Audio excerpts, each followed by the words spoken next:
Start করতে পারবো।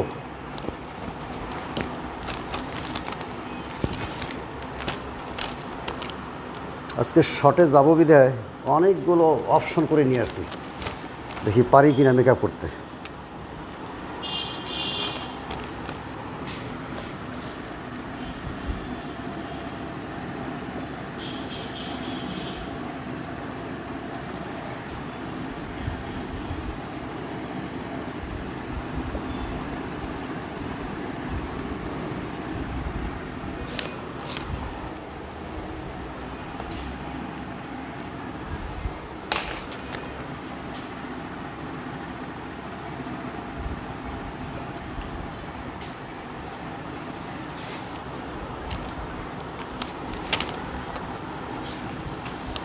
আজকের অধ্যায় প্রথম, আর শুরু করব নিউটন কণিকা দিয়ে। আমরা সেদিন স্থায়ী মূল কণিকা তিনটি, ইলেকট্রন, প্রোটন, নিউট্রন,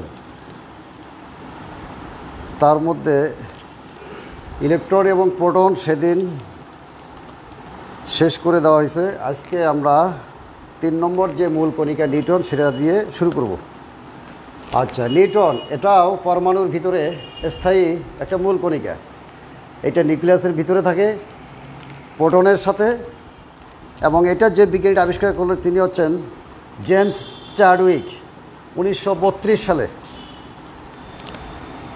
পর্যায় সারণীতে আমাদের 118টা মৌল আছে। এই 118টা মৌলের মধ্যে শুধু হাইড্রোজেনের মধ্যে নিউটনটা নাই, তাছাড়া 117টা মৌল যে আছে, কৃত্রিম অকৃত্রিম দুটো মিলে, প্রত্যেকটা মৌলের পরমাণুতেই নিউটন মূল কণিকা প্রোটনের সাথে নিউক্লিয়াসে অবস্থান করে।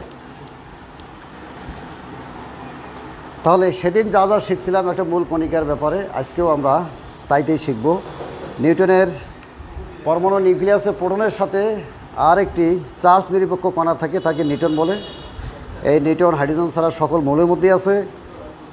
এর ভর 1.675 গুণন 10⁻⁻24 গ্রাম, আর পারমাণবিক স্কেলে এই ভরটা আসবে 1.008665 AMU। এখানে AMU সমান অ্যাটমিক মাস ইউনিট,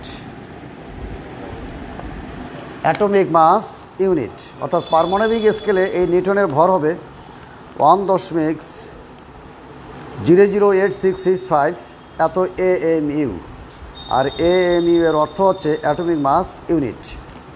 এটার ভর গেল চার্জ, এটাতে কোনো চার্জ নাই, নো চার্জ, নো চার্জ। এর প্রত্যেকটা হচ্ছে N বা 10N। তাহলে নিউটনের প্রতীক হচ্ছে N বা 10N। তাহলে আমাদের আজকে স্থায়ী মূল কণিকা, এটা যে 3টা কণা ছিল 3টাই শেষ। আজকে আমরা যাব অস্থায়ী মূল কণিকা।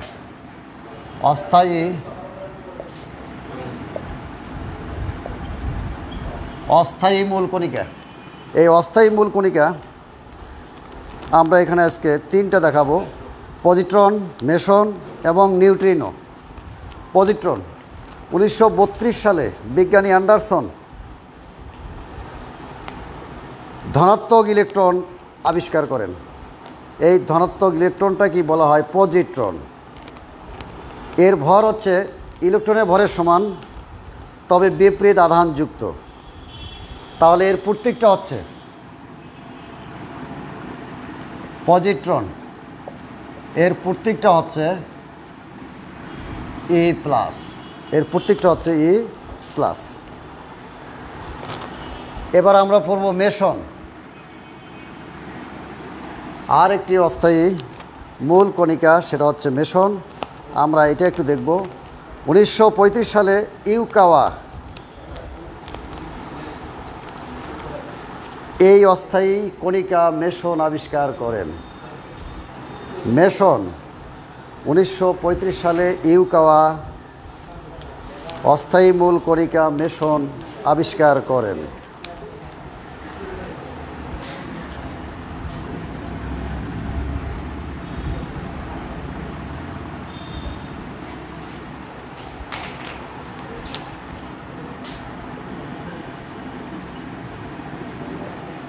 1935 সালে বিজ্ঞানী ইউকাওয়া অস্থায়ী মূল কণিকা মেসন আবিষ্কার করেন। তিনি যেভাবে এটা আবিষ্কার করেন সেটা হচ্ছে নিউক্লিয়াসে প্রোটন ও নিউট্রন থাকে। এই প্রোটন ও নিউট্রন বিক্রিয়ার সময় এক প্রকার অতি সূক্ষ্ম কণা সৃষ্টি করে যা নিউট্রন শোষণ করে নেয়। এর ভর হচ্ছে ইলেকট্রন অ্যান্ড প্রোটনের মাঝামাঝি। ইলেকট্রন ও প্রোটনের যে ভর তার মাঝামাঝি ভর হচ্ছে মেসনের। এর প্রকৃতি এটা ধনাত্মক হতে পারে, ঋণাত্মক হতে পারে, আবার চার্জ নিরপেক্ষ হতে পারে। ধনাত্মক, ঋণাত্মক, চার্জ নিরপেক্ষ প্রকৃতির হয়। এটা প্রকারভেদ। এটা দুই প্রকার। এক হচ্ছে পাই মেসন, দুই হচ্ছে mu meson. Meson two types, একটা হচ্ছে পাই মেসন, দ্বিতীয়টা হচ্ছে মিউ মেসন। যেভাবে আমরা প্রোটন ও নিউট্রনের বিক্রিয়ার সময় যেভাবে আমরা এই মেসন কণা পাই সেটা একটু দেখানো যাক। যেমন নিউক্লিয়াসের ভিতরে যে প্রোটন থাকে সেই প্রোটনটা যখন রাসায়নিকভাবে পরিবর্তন হয় বা বিক্রিয়া ঘটায় তখন আমরা এই রকম বিক্রিয়াটা পাই +n। আবার নিউট্রনটা যখন পরিবর্তন হয় তখন পাই মাইনাস প্লাস প্রোটন। তাহলে মেসন নিউক্লিয়াসের ভিতরে প্রোটন এবং নিউট্রন রাসায়নিকভাবে পরিবর্তনের সময় এক প্রকার সূক্ষ্ম কণা বের হয়ে আসে। এই সূক্ষ্ম কণাটা আবার নিউট্রন শোষণ করে নেয়। যখনই শোষণ করে নেয় তখন যে কণাটা বের হয়ে আসে সেটি হচ্ছে আমাদের মেসন। যেমন এখানে প্রোটন পরিবর্তনের সময় পাই প্লাস প্লাস নিউট্রন, আবার নিউট্রন পরিবর্তনের সময় পাই মাইনাস প্লাস প্রোটন। এই যে পাই প্লাস পাই মাইনাস এগুলি হচ্ছে আমাদের মেসন অস্থায়ী কণা। এবার আমরা শিখব অস্থায়ী মূল কণিকা নিউট্রিনো।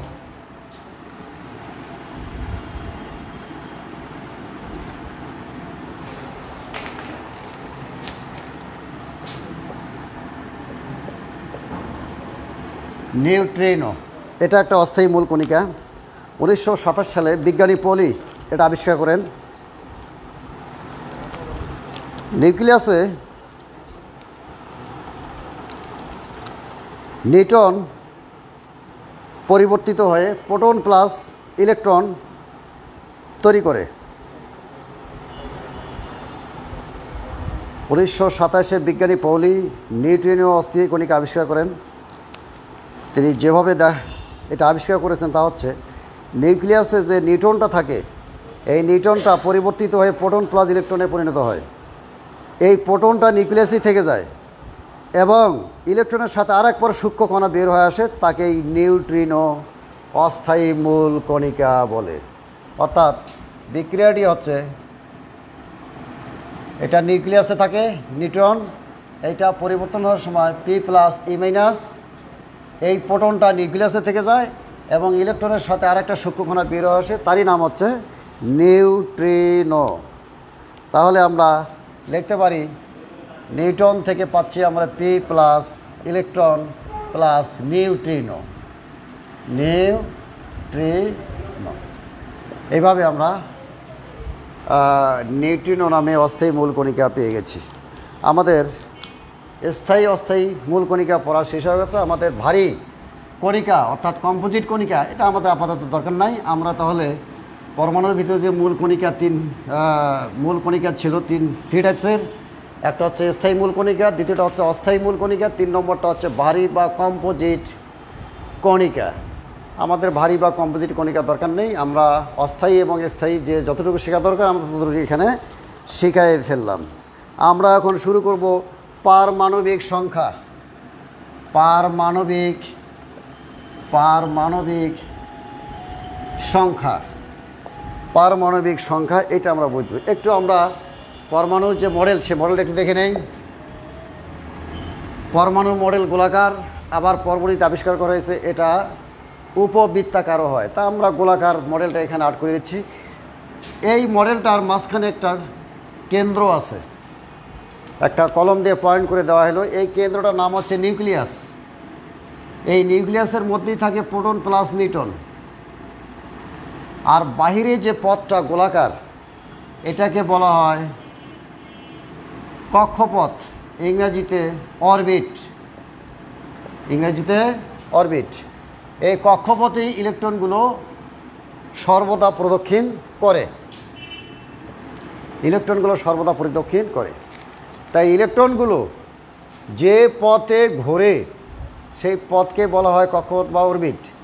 ওই কক্ষপথ বা অরবিটের সব জায়গায় যে কোনো মুহূর্তে ইলেকট্রন খুঁজে পাওয়া যায় না, কোনো একটা নির্দিষ্ট জায়গায় ইলেকট্রনটা খুঁজে পাওয়া যায়।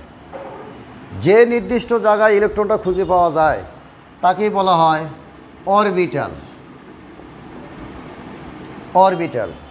তাহলে অরবিটের মধ্যে যে জায়গায় ইলেকট্রনটা খুঁজে পাওয়া সম্ভব হবে সেই জায়গাটাকে বলা হয় অরবিটাল। তাহলে আমরা রসায়ন পড়তে গেলে অরবিট এবং অরবিটাল খুব একটা ইম্পর্টেন্ট জিনিস, আমরা সেটাও দেখে নিলাম, অরবিট কাক কয় এবং অরবিটাল কাক কয়। তো আমরা এখন এইখানে দেখাচ্ছি পারমাণবিক সংখ্যা।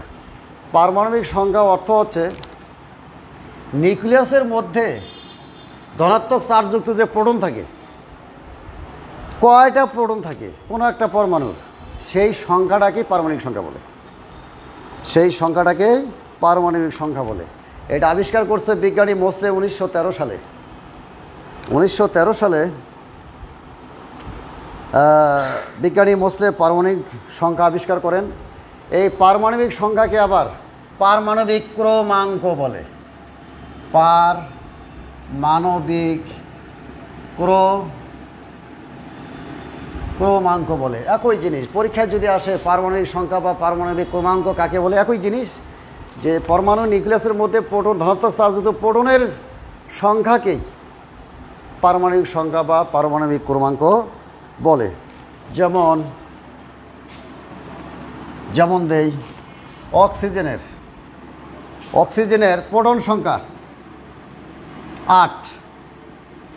অতএব অক্সিজেনের পারমাণবিক সংখ্যা সমান 8। এরকম ক্যালসিয়ামের নিউক্লিয়াসে 20টা ধনাত্মক চার্জযুক্ত প্রোটন থাকে, তাহলে ক্যালসিয়ামের পারমাণবিক সংখ্যা হবে 20। এভাবে আমরা সবগুলি পারবো। যেমন ক্লোরিনের পারমাণবিক সংখ্যা 17, সালফারের পারমাণবিক সংখ্যা 16। এভাবে আমরা পারমাণবিক সংখ্যা অনায়াসেই বুঝতে পারি এবং আমরা মুখস্থ রাখতে পারি।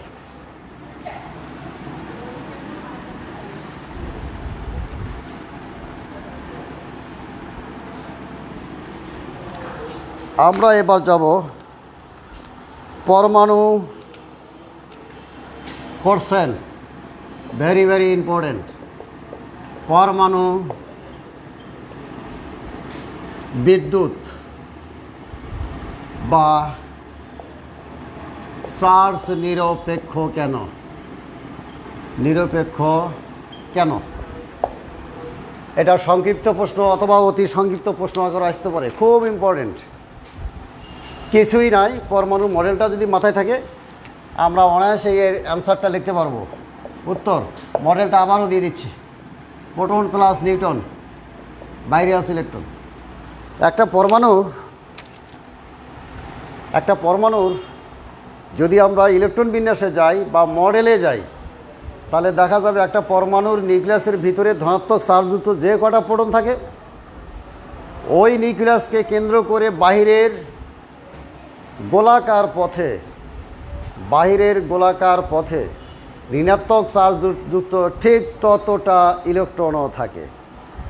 যেহেতু ধনাত্মক চার্জযুক্ত প্রোটন ও ঋণাত্মক চার্জযুক্ত ইলেকট্রনের সংখ্যা একটা পরমাণুর একটা পরমাণুতে সমান সমান থাকে, এই জন্য কাটাকাটি করলে এখানে 0 হয়ে যায়। এই কারণে পরমাণু বিদ্যুৎ বা চার্জ নিরপেক্ষ হয়। আমরা এবার যাব পারমাণবিক ভর সংখ্যা। পারমাণবিক ভর সংখ্যা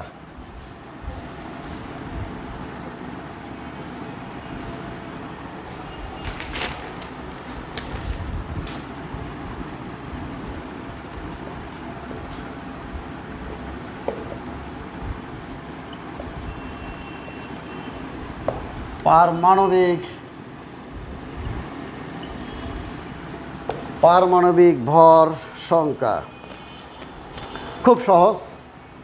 এই যে মডেলটা প্রোটন প্লাস নিউট্রন, এটা হচ্ছে আমার নিউক্লিয়াস, এখানে হচ্ছে আমার ইলেকট্রন। আমরা একটু আগে পারমাণবিক সংখ্যা শিখলাম, আমরা এখন শিখব পারমাণবিক ভর সংখ্যা। পারমাণবিক ভর সংখ্যার সংজ্ঞাটা হচ্ছে পরমাণুর কোনো একটা পরমাণুর নিউক্লিয়াসে প্রোটন আর নিউট্রন মিলে যতগুলো হয়, প্রোটন আর নিউট্রন মিলে যতগুলো হয় ততগুলোকেই একত্রে পারমাণবিক ভর সংখ্যা বলে। যেমন কার্বন পরমাণুতে কার্বনে 6টি প্রোটন থাকে এবং এই কার্বনে 6টি নিউট্রনও থাকে। যেহেতু দুইটার যোগফল হচ্ছে পারমাণবিক ভর সংখ্যা, তাহলে এখানে যোগ করলে কত দাঁড়াবে? 6 6 12। তাহলে অতএব কার্বন এর পারমাণবিক ভর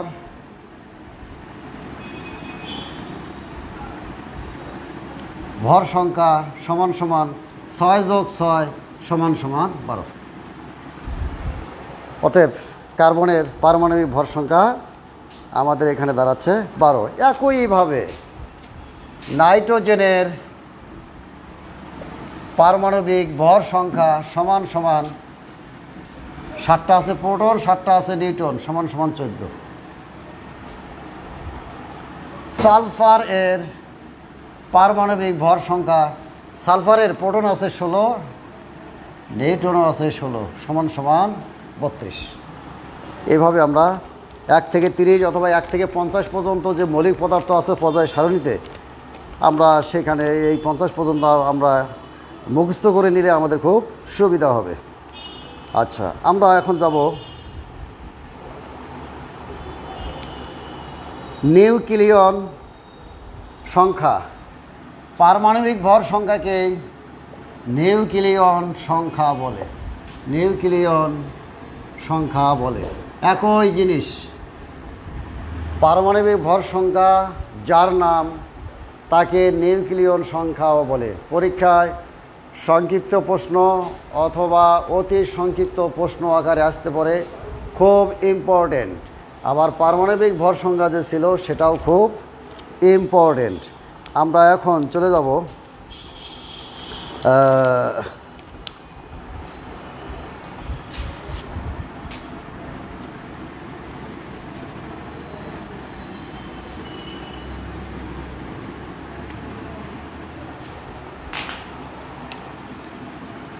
তাহলে একটা পরমাণুর একটু আগে আমরা পাইলাম পারমাণবিক সংখ্যা বা পারমাণবিক ক্রমাঙ্ক, তার একটু পরে আমরা পাইলাম নিউক্লিয়ন সংখ্যা বা পারমাণবিক ভর সংখ্যা।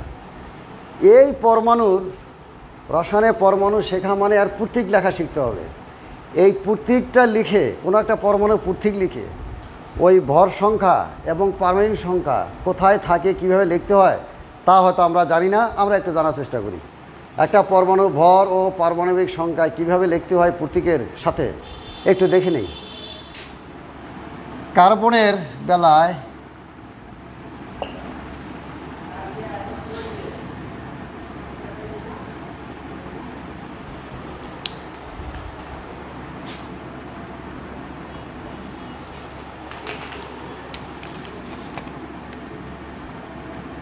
কার্বনের বেলায় কার্বনের প্রতীক হচ্ছে সি। কার্বনের পারমাণবিক ভর একটু আগে দেখলাম 12, আর তার প্রোটন সংখ্যা নিউক্লিয়াসের ধনাত্মক চার্জযুক্ত প্রোটন থাকে 6টা।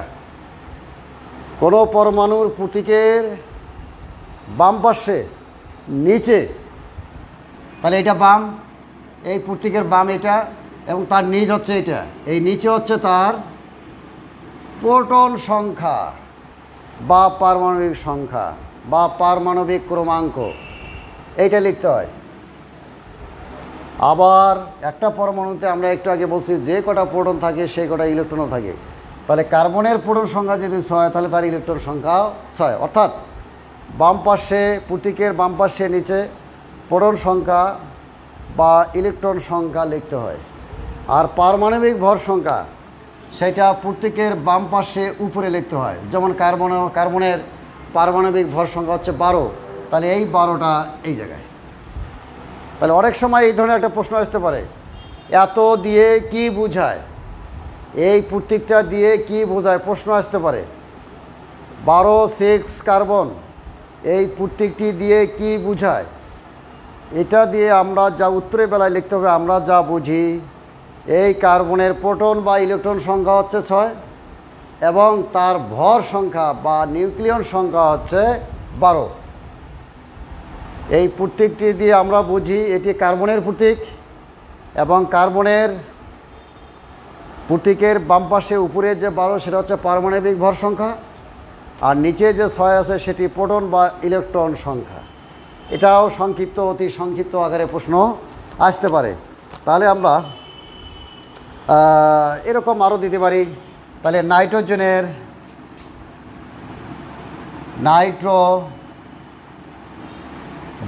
বেলায় হবে নাইট্রোজেন, এর পারমাণবিক ভর সংখ্যা হচ্ছে 14, প্রোটন বা ইলেকট্রন সংখ্যা হচ্ছে 7। তাহলে এরকম করে আমরা 1 থেকে 50টা মৌলের পারমাণবিক ভর সংখ্যা, প্রোটন সংখ্যা, প্রতীক সংখ্যা সহ আমরা লিখতে পারি বা শিখতে পারি। হ্যাঁ, এবার আমরা পড়ব আইসোটোপ।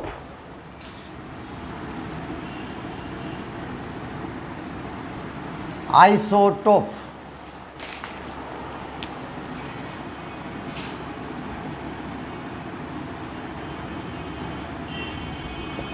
আইসোটোপ আইসোটোপ আইসো শব্দের অর্থ হচ্ছে একই, টোপ হচ্ছে স্থান, তার মানে একই স্থান। এর বাংলাটা দাঁড়াচ্ছে একই স্থান। এটার একটা ভালো সঙ্গে আমরা যাব।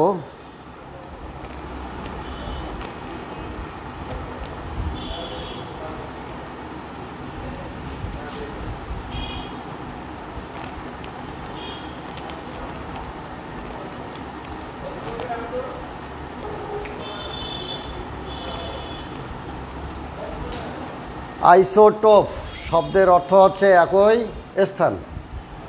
বিজ্ঞানী জন ডাল্টন পারমাণবিক মতবাদে তার মতবাদগুলো যে লিপিবদ্ধ করা আছে, সেই মতবাদের একটা মতবাদ হচ্ছে একই মৌলের যতগুলো পরমাণু থাকবে, একই মৌলের যতগুলো পরমাণু থাকবে, প্রত্যেকটা পরমাণুর ভর সংখ্যা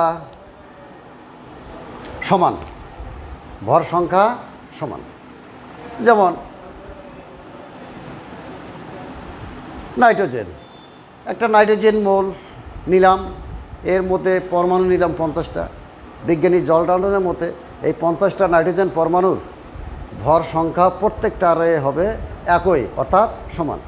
কিন্তু পরবর্তীতে বিজ্ঞানী অ্যাস্টন 1919 খ্রিস্টাব্দে মাস স্পেকট্রোগ্রাফ যন্ত্র দ্বারা পরীক্ষা করে দেখেন যে একই মৌলের বিভিন্ন পরমাণুর ভর অনেক সময় ভিন্ন ভিন্ন হয়ে যায়।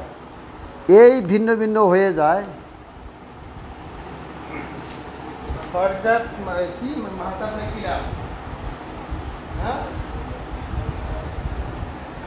এই ছেলের ফ্যামিলি কে এবং এই ছেলের কোথায় বাসা, এটা আমি বের করতেছি।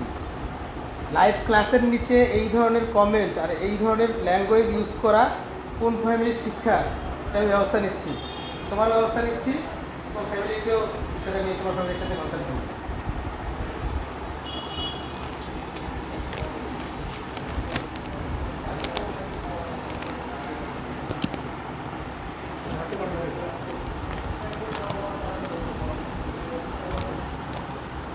আচ্ছা, এই আইসোটোপ বিজ্ঞানী স্টোন 1919-এ মাস স্পেক্ট্রোগ্রাফ যন্ত্র দ্বারা তা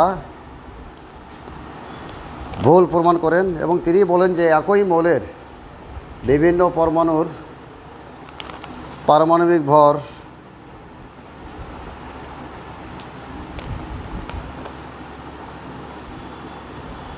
ভিন্ন ভিন্ন হতে পারে।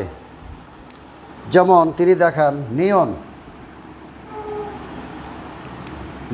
20, নিয়ন 22, এটাও নিয়নের পরমাণু, এটাও নিয়নের পরমাণু, অথচ এই নিয়নের ভর সংখ্যা 20, এই নিয়ন পরমাণু ভর সংখ্যা 22। ফলে বিজ্ঞানী অ্যাস্টন বলেন এই দুইজন একজন আরেকজনের আইসোটোপ। তাহলে আর সংজ্ঞাটা কী দাঁড়াবে? সংজ্ঞা: যে সকল পরমাণুর একই মৌলের পরমাণুর প্রোটন সংখ্যা সমান বাট ভর ও নিউটন সংখ্যা ভিন্ন তাদেরকে আইসোটোপ বলে। যেমন হাইড্রোজেনের 60টা আইসোটোপ আছে।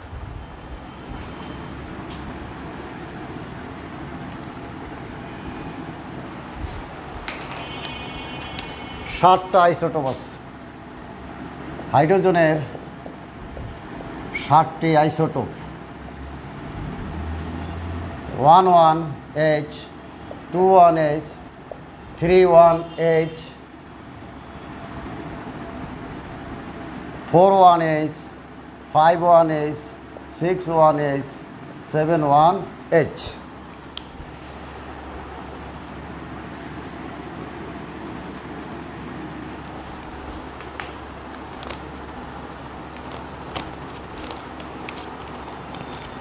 এখানে হাইড্রোজেনের 60টা আইসোটোপের দেখা যাচ্ছে, নিচেরটা হচ্ছে প্রোটন সংখ্যা বা পারমাণবিক সংখ্যা। এই যে প্রোটন সংখ্যা বা পারমাণবিক সংখ্যা প্রত্যেকটারই একই, কিন্তু উপরে ভর সংখ্যা ভিন্ন ভিন্ন। এই যেহেতু ভর সংখ্যা ভিন্ন সেহেতু এখানে নিউটন সংখ্যাও ভিন্ন।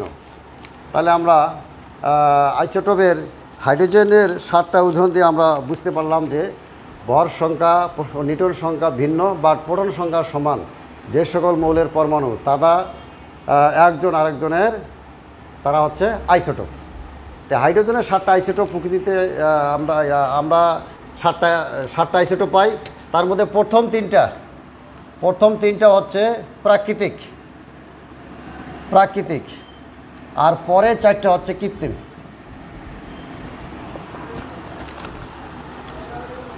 হাইড্রোজেনের প্রথম আইসোটোপটাকে বলা হয় প্রোটিয়াম, দ্বিতীয় আইসোটোপকে বলা হয় ডিউটেরিয়াম, তৃতীয় আইসোটোপটাকে বলা হয় ট্রিটিয়াম। এবার আমরা শিখব আইসোবার।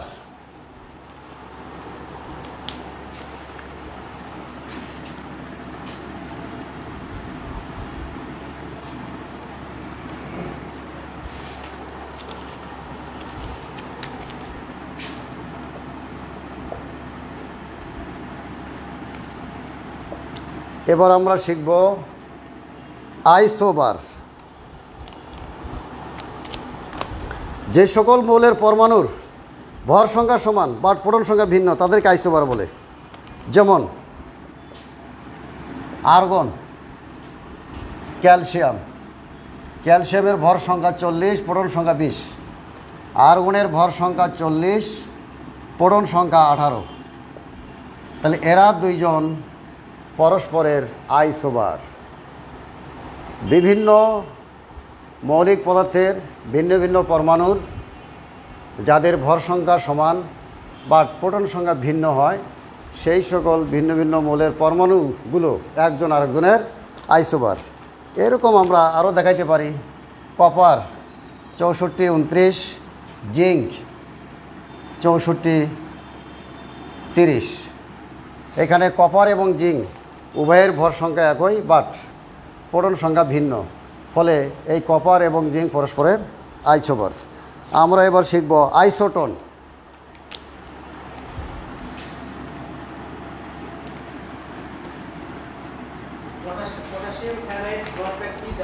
যাওয়া যায়? পটাশিয়াম সায়ানাইড, পটাশিয়াম সায়ানাইড এটা যৌগ হয়ে গেল। আমরা ওইটার এমনি ভর বের করা যাবে পটাশিয়াম সায়ানাইড, কিন্তু আমরা এখানে দেখাচ্ছি যেগুলো সেগুলো হচ্ছে ভিন্ন ভিন্ন শুধু পরমাণু হইতে হবে। আর পটাশিয়াম সায়ানাইড হচ্ছে একটা যৌগ। যৌগ নিয়ে এখানে আমি একটু আগে যেটা পড়াইলাম আইসোবার, এগুলো আসবে না। প্রত্যেকটা যৌগেরই তো ভর আছে, ভরগুলো যদি আমাদের মুক্ত থাকে তো আমরা বের করতে পারবো। সায়ানাইডের মধ্যে আছে কার্বন এবং নাইট্রোজেন আর পটাশিয়াম। পটাশিয়ামের ভর কত, কার্বনের ভর কত, নাইট্রোজেনের ভর কত, এই তিনটা ভর যোগ করলে আমাদের ভর চলে আসবে, মোট ভরটা চলে আসবে।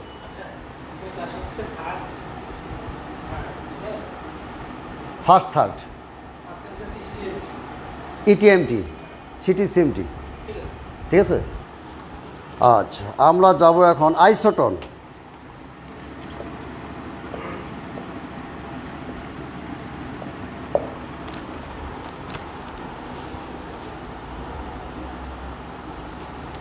ভিন্ন ভিন্ন মৌলের পরমাণুর যদি নিউটন সংখ্যা সমান হয় বাট প্রোটন এবং ভর সংখ্যা ভিন্ন হয়, তাহলে তারা হবে পরস্পরের আইসোটোন।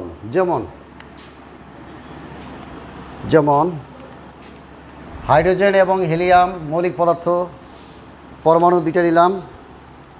হাইড্রোজেনের 2,1H, হিলিয়ামের 3,2H। আমরা জানি 2 এবং 3 এরা হচ্ছে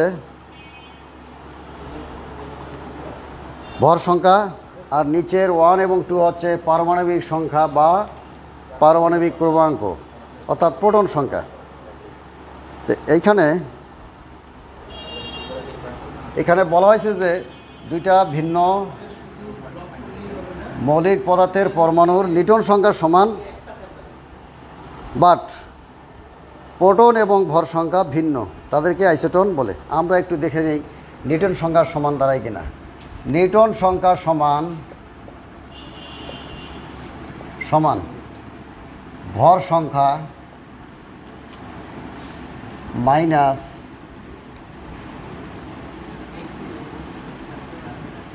পারমাণবিক সংখ্যা। তাহলে 2,1H এর নিউটন সংখ্যা বের করি। তাহলে ভর সংখ্যা মাইনাস পারমাণবিক সংখ্যা, তাহলে ভর সংখ্যা আছে 2, পারমাণবিক সংখ্যা হচ্ছে 1 সমান 1। তাহলে এই মোলটার নিউটন সংখ্যা আমরা 1 পেলাম। দেখি হিলিয়ামের মধ্যে পাই কিনা। এখন 3,2 হিলিয়ামের নিউটন সংখ্যা সমান, এখানে ভর সংখ্যা 3, পারমাণবিক সংখ্যা 2 সমান বিয়োগ করলে কী দাঁড়ায় 1। তাহলে এই মোলটারও নিউটন সংখ্যা 1, এই মোলটারও নিউটন সংখ্যা 1। যেহেতু নিউটন সংখ্যা সমান, কাজেই এরা দুইজন পরস্পরের আইসোটোন।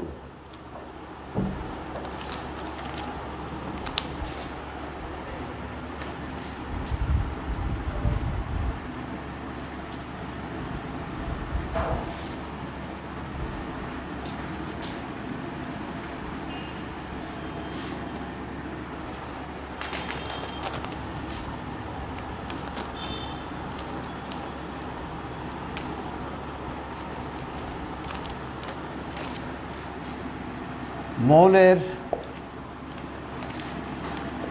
প্রোটন সংখ্যা, ভর সংখ্যা, পরমাণুর সংখ্যা,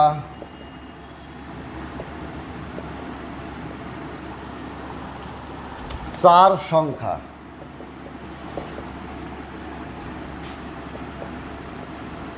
লেখার নিয়ম।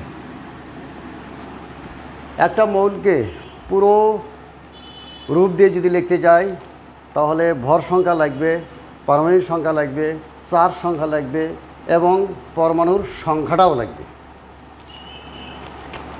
আমরা একটু আগে ভর সংখ্যা আর পারমাণবিক সংখ্যা লেখার নিয়ম শিখে ফেলছি। এখন দুইটা জিনিস এখানে অ্যাড হচ্ছে, যোগ হচ্ছে। একটা হচ্ছে পরমাণুর সংখ্যা আর একটা হচ্ছে চার সংখ্যা। যেমন আমরা পরমাণুটা যদি এক্স ধরি, উত্তরটা হচ্ছে পরমাণুটা যদি এক্স ধরি, মানে মৌলটা যদি আমরা এক্স ধরি, তাহলে এই পরমাণু প্রতীকের বাম পাশে উপরে ভর সংখ্যাকে প্রকাশ করা হয় এ দ্বারা, আর বাম পাশে নিচে আমরা লিখব পারমাণবিক সংখ্যা, একে প্রকাশ করা হয় জেড দ্বারা। আর এই পরমাণুটার যে চার সংখ্যা সেটা লিখব প্রতীকের ডান পাশে উপরে প্লাস মাইনাস দিয়ে, যেমন এম প্লাস মাইনাস। আর কয়টা পরমাণু আছে সেটা আমরা লিখব নিচে এন দ্বারা।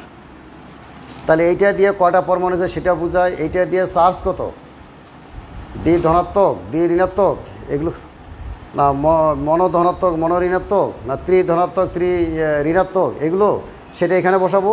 আর ভর সংখ্যা উপরে আর পারমাণবিক সংখ্যা নিচে।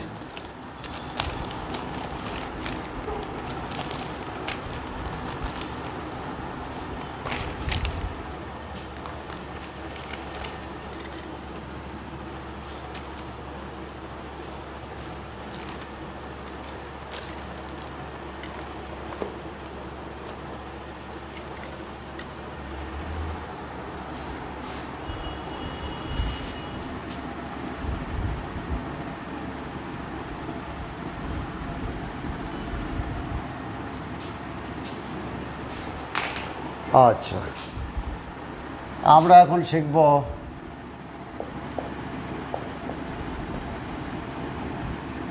ইলেকট্রন বিন্যাস। পরমাণুর ইলেকট্রন বিন্যাস কি, এটাও সংক্ষিপ্ত অতি সংক্ষিপ্ত প্রশ্ন আসতে পারে। ইলেকট্রন বিন্যাস কি এটা আমরা শিখব। উত্তর, আমরা একটু পরমাণুর মডেলে দেখলাম নিউক্লিয়াসের ভিতরে থাকে প্রোটন এবং বাইরে থাকে ইলেকট্রন। যে কটা প্রোটন নিউক্লিয়াসের ভিতরে থাকে, সমসংখ্যক ইলেকট্রন ওই নিউক্লিয়াসকে কেন্দ্র করে বাহিরের ফাঁকা গোলাকার পথগুলোতে অবস্থান করে। একটা পরমাণুতে ইলেকট্রনগুলো কক্ষপথের যে জায়গায় ইলেকট্রন খুঁজে পাওয়া যায় তাকে অরবিটাল বলে, আর ইলেকট্রনগুলো ওই অরবিটালে অবস্থান করে। তাহলে ইলেকট্রন বিন্যাস নিয়ম এর সংজ্ঞাটা কী দাঁড়াবে? একটা পরমাণুর অভ্যন্তরে নিউক্লিয়াসকে কেন্দ্র করে ফাঁকা পথের যে জায়গায় ইলেকট্রনগুলো অবস্থান করে, সেই অবস্থান করার একটা বিশেষ নিয়ম রয়েছে। সেই নিয়মটাকেই ইলেকট্রন বিন্যাস নিয়ম বলে। ইলেকট্রন বিন্যাস নিয়ম বলে। যেমন ইলেকট্রনগুলো নিউক্লিয়াসের পাশে প্রথম যে রাস্তাটা আছে সেটাকে প্রধান কোয়ান্টাম সংখ্যা n দ্বারা প্রকাশ করা হয়। এটা প্রথম শক্তি স্তর। এটা পূরণ হওয়ার পর ইলেকট্রনগুলো দ্বিতীয় কক্ষপথে যাবে।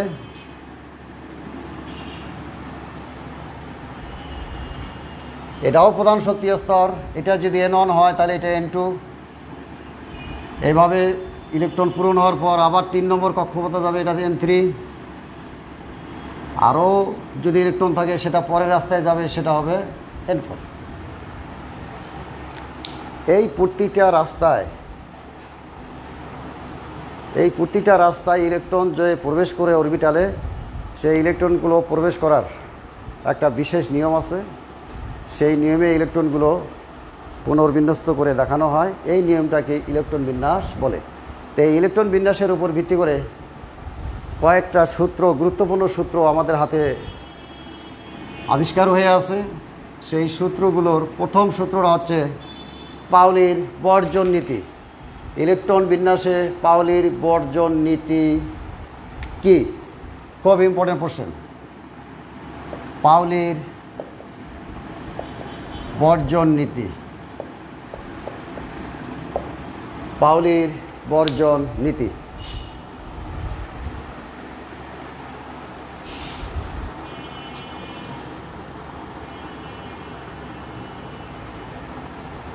পাউলির বর্জন নীতি। পাউলির বর্জন নীতিটা হচ্ছে ইলেকট্রনগুলো কোনো অরবিটালে যখন প্রবেশ করবে তখন 2টার বেশি প্রবেশ করতে পারবে না এবং সেই ইলেকট্রন দুটা বিপরীত স্পিনে থাকতে হবে।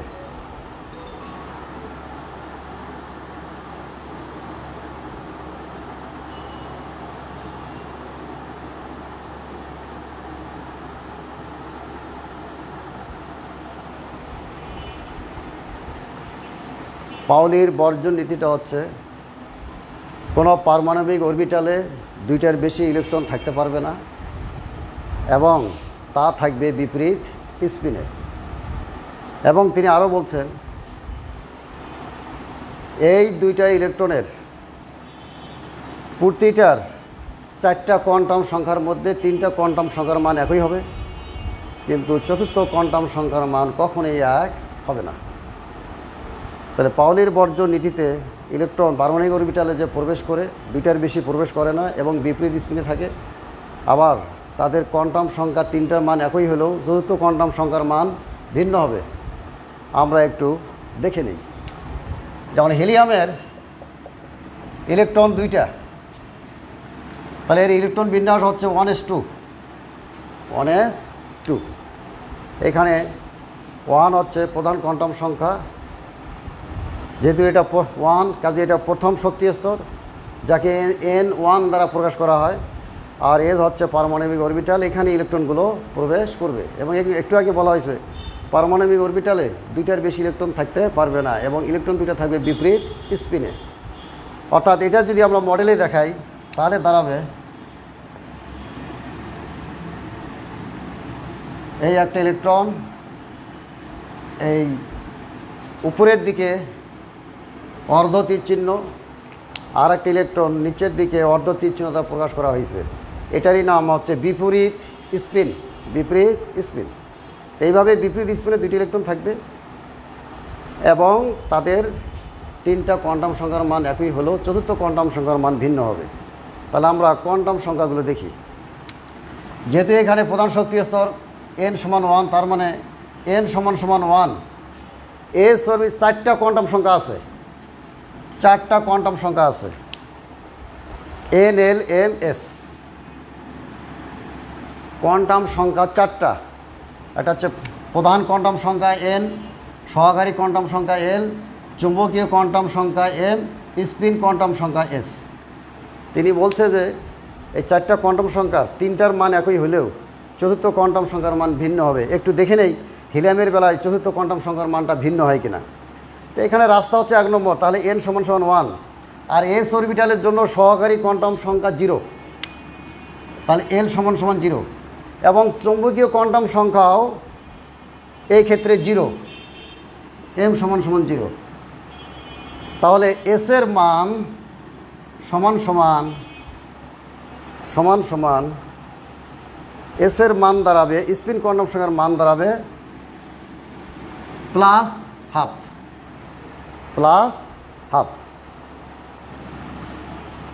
এবার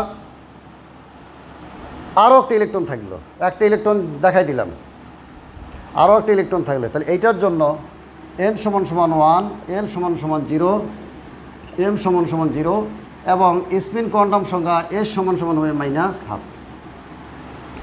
অতএব পাউলির বর্জন নীতিটা এখানে প্রমাণিত হচ্ছে যে পারমাণবিক অরবিটালে ইলেকট্রন যখন প্রবেশ করবে তখন দুইটার বেশি থাকবে না এবং ওই ইলেকট্রন দুইটা বিপরীত স্পিনে থাকবে এবং তাদের 4টা কোয়ান্টাম সংখ্যা যে আছে 4টা কোয়ান্টাম সংখ্যা 3টার মান এক হলেও চতুর্থ কোয়ান্টাম সংখ্যার মান ভিন্ন হয়ে যাবে।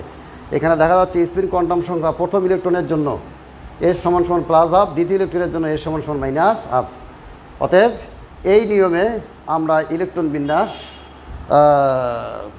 সমাধান করতে পারি।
একটু বিদায় নেই, বিদায় নেই, আমি একটু কথা বলি।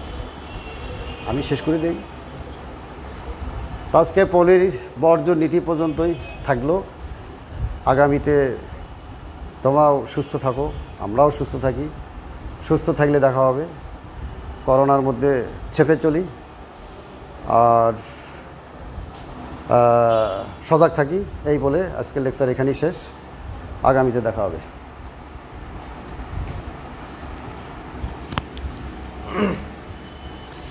আচ্ছা, আমি যতটুকু চেষ্টা করেছি, আমি তোমাদের অনেকের ডিস্টার্ব হয়েছে আজকের ক্লাসে। মনে করো যে একজন ফেক আইডি থেকে ডিস্টার্ব করছে তোমাদেরকে, বাজে ভাষা ইউজ করছে কমেন্টে। আসলে প্রকৃতপক্ষে পরিবারের ভালো শিক্ষা হলে, আর কেউ যদি ভালো পরিবারের সন্তান হয়, সে যেই ধর্মেরই হোক না কেন, সে একজন শিক্ষক ক্লাস নিচ্ছে, সেখানে এসে অন্য অন্য শিক্ষার্থীদেরকে ডিস্টার্ব করতে পারে না। তো এটা একটা বিষয়। তো তাকে ব্লক করা হয়েছে, কিন্তু এটা সমাধান নয়। সে হয়তো আবার ইয়ে করতে পারবে। যে ব্যক্তি এই কাজটা করেছে, কেউ যদি তোমাদের মধ্যে যদি ওর খোঁজ দিতে পারে, আমি আবারও বলছি যে এই কাজটা করেছে, তোমাদের মধ্যে কেউ যদি তাকে চেনো এবং তারা যদি খোঁজ দিতে পারো, আমি স্পেশাল অ্যানাউন্সমেন্ট করতেছি, আমি তোমাদেরকে খুব মূল্যবান একটা পুরস্কার করব। যে আমাকে খোঁজ দিতে পারবে যে কে এই ব্যক্তি, ফারজাদ মাহতাব নামের যে আইডিটা, এটা কার, এটা যদি আমাকে খোঁজ দিতে পারো, আমি তাকে খুব ভালো মানের একটা পুরস্কৃত করব এবং সেটা মনে করো যে অনেকভাবে সম্মানিত করব। তো আমি তোমাদেরকে দায়িত্ব দিলাম, আমি তাকে চিনি না, আমি খোঁজ নেওয়ার চেষ্টা করলাম, কোনো স্যারের সাথে শেয়ার নাই। তাকে যদি তোমরা খুঁজে বের করতে পারো, আমি বড় আকার তোমাদেরকে পুরস্কার ঘোষণা করলাম, ঠিক আছে?